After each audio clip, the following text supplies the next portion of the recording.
जहां पर गिवन है आपका 64 का पावर साइन स्क्वायर एक्स और प्लस 64 का power cos square x equal to 16, ये चीज आपका दे रखा है। तो सबसे पहले हम लोग ऐसे क्वेश्चन को सॉल्व करने के लिए बस सेम करना पड़ता है पहले, जिससे ये आसान हो जाए। ये हो जाएगा साइन स्क्वायर एक्स और प्लस इसको लिख सकते हैं 64 का power 1 minus sign square x, अब लिख सकते हैं इसको इक्वल टू 16, क्योंकि 1 minus sine square theta cos square theta होता है, ये तो आपको फॉर्मूला आना चाहिए। अब क्या होगा, ये 64 का पावर ये हो गया आपका साइन स्क्वायर एक्स, और इसको हम लोग कैसे लिख सकते हैं, इसको लिख सकते हैं 64 और नीचे हो जाएगा 64 का पावर साइन स्क्वायर एक्स। ये क्यों हुआ, ये सर्च इंडाइसिस का कंडीशन है। ये तो आप जानते हैं कि अगर उसका पावर अगर माइनस में रहता है तो डिवाइड में चला जाता है। अब देखिए इतनी बड़ी चीज को बार बार लिखने से कभी कभी क्या होता है कि थोड़ा प्रॉब्लम क्रिएट होता है, आप मिस कर सकते हैं, स्क्वायर छूट सकता है, कुछ भी हो सकता है। ऐसे ना होने के कारण हम लोग एज्यूम करते हैं 64 का पावर साइन स्क्वायर एक्स को आप लेट कर लीजिए ए, तो ये आप तो लेट कर लिए। अब जो है कि जितना जगह ये दिखेगा हम लोग उस जगह पर हम लोग क्या लिखेंगे ए, तो ए प्लस ये हो गया आपका 64 का power 64 by a equal to 16, ये चीज हो गया। अब इसको करें लेंगे एलसीएम और सॉल्व करेंगे, तो ये हो जाएगा आपका ए स्क्वायर प्लस ये हो जाएगा आपका 64 और ए जो इधर जो डिवाइड में था इधर जाएगा तो ये हो जाएगा आपका 16। सिंपल है, ये हो गया आपका ए स्क्वायर माइनस 16 है, इसको इधर लेकर चले हैं प्लस 64 इक्वल टू 0। अगर आप इसको ध्यान से देखें तो आपको एक फॉर्मूला नजर आएगा, लेकिन इसको एक स्टेप और आपके लिए आसान कर देते हैं ताकि आपको समझने में आसानी होगी।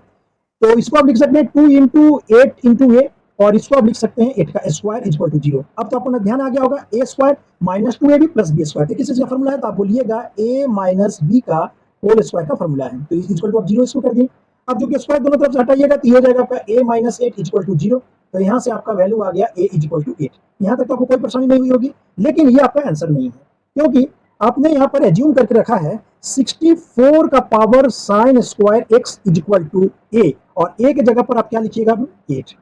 अब देखिए 64 को आप क्या लिख सकते हैं, आप बोलिएगा इसको आप लिख सकते हैं 8 का स्क्वायर, और इसके आगे इस पर आपका है power sine square x equal to 8।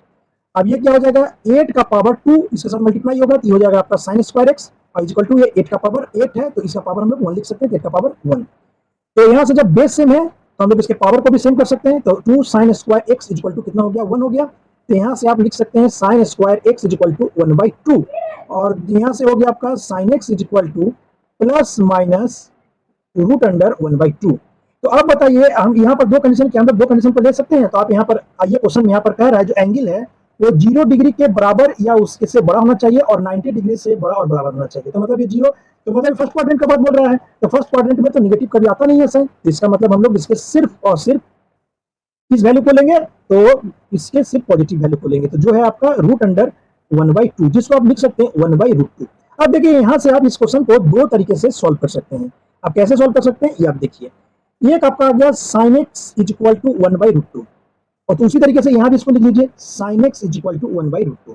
अब आपसे अगर कोई पूछे तो आप बताइएगा साइन में 1/√2 कितना में आता है, तो आप बोलिएगा साइन 45 डिग्री में, ये तो आपको आना चाहिए। यहाँ से आपका एक्स आ गया आपका 45 डिग्री,